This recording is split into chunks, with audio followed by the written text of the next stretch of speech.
this day as the day the United States of America officially fell from grace as the world superpower due to the ineptitude, the incompetence, and the dereliction of duty by a so-called commander-in-chief, a fumbling, idiotic, confused, lying fool, incapable of extricating innocent Americans and Afghan allies from behind enemy lines in the war zone we entered 20 years ago.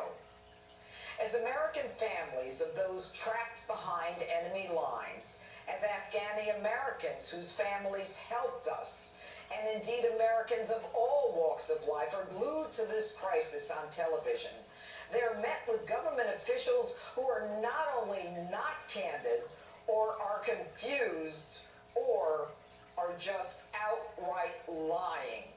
No one's being killed right now. God forgive me if I'm wrong about that, but no one's being killed right now. That's a lie. That doesn't include people falling out of airplanes or remains being found in a wheel well. Take a listen to this one. Is the Taliban takeover of Afghanistan now inevitable? No, it is not. Clearly, the Taliban has taken over. They have our weapons, and we can't even get Americans to the airport. There's going to be no circumstance where you see people being lifted off the roof of a embassy of the United States from Afghanistan. I guess I shouldn't believe my lying eyes. Take a look at your screen right now. Joe, what do you call this? What are you talking about? Well, let me be clear. Any American who wants to come home, we will get you home. How do you expect any American in danger overseas to even believe you? One day, you tell us to proceed to the airport, but you cannot provide safe passage to that airport. The next day, Americans are told to simply proceed to the airport anyway. Today, we're told not to go to the airport. This, in spite of your promise that you'll use every resource to carry out the mission. You can't guarantee passage to an airport in a third world country that we've controlled for 20 years. And you give up the Bagram Air Force Base, which is one of the most advanced military bases in the world. You leave us, the United States, with one airstrip? You see the Taliban, that's right, outside the airport with all kinds of sophisticated weaponry. You own that, Joe. You gave it to them. You're the one too busy or too dumb as you go back and forth on your vacations to protect Americans, not even to mention the southern border. We are now on the razor's edge. You leave Americans, American citizens, who put their lives on the line for American. Barbarians who shoot women who won't cover their faces, who take young girls as brides, who have daily carnivals to watch the stoning of women and gays to death?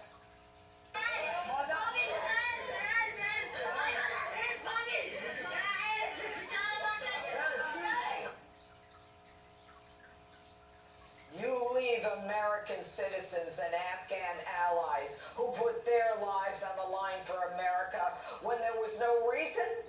You don't have the slightest idea what you're doing. You are clueless. But more than that, you are dangerous. And you bloviate about how you're being received so well by the international community. You're America's back. Hey, stupid. The UK Parliament condemned the United States, holding Joe Biden in contempt for the debacle in Afghanistan. The head of German Chancellor Merkel's party described the withdrawal as, quote, the biggest NATO debacle since its founding. While the Brits and the French, stunned at the unilateral withdrawal by the United States without even an email, without even a phone call, even a return call to Prime Minister Boris Johnson. The Brits and the French damned the torpedoes and did what everyone in this country would expect America to do, and that is get out from behind this make-believe barrier and go out and rescue their citizens. And you, do nothing of the kind. And remember, Joe, the Brits, the French, the Germans, the Dutch, the Aussies, they're not there because they were attacked. They're there because we were attacked on 9/11. They did this for us, you ungrateful, tone-deaf, taxpayer-funded career politician. And Mr. Cool, do you even give a damn?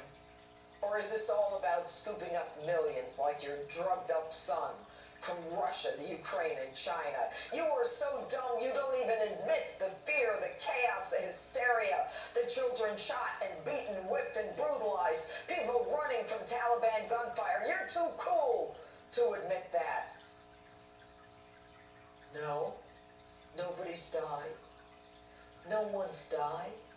Are you watching cartoons all day? You have single-handedly put Americans in danger. You have single-handedly outsourced the protection of Americans to the Taliban. And don't act so stunned. Everyone knew what you and Barack were doing by emptying out Gitmo, even civilians like me 7 years ago. Could it be, Mr. President? He was your excuse to release 5 Taliban terrorists from Gitmo. Those 5 men, the worst of the worst. Some wanted by the UN for mass murders, killing thousands, Al-Qaeda connected. They hate America and everything we stand for. And you released them, knowing many returned to the battlefield. The truth? This dirtbag on your screen now, who your friend Obama released for another dirtbag, a deserter by the name of Bo Bergdahl, is now back on the battlefield. But not only back on the battlefield, he's in fact in charge of the Taliban, you fools. We were warned you were inept. We knew in our hearts that you were. You have consistently had the worst foreign policy strategy and diplomatic responses in recent history. The truth is, Mr. President, you should not only be impeached, as Commander-in-Chief, you should be court-martialed. And that's my open. Let me know what you think on my Facebook and Twitter. #JudgeJanine. Hey, Sean Hannity here.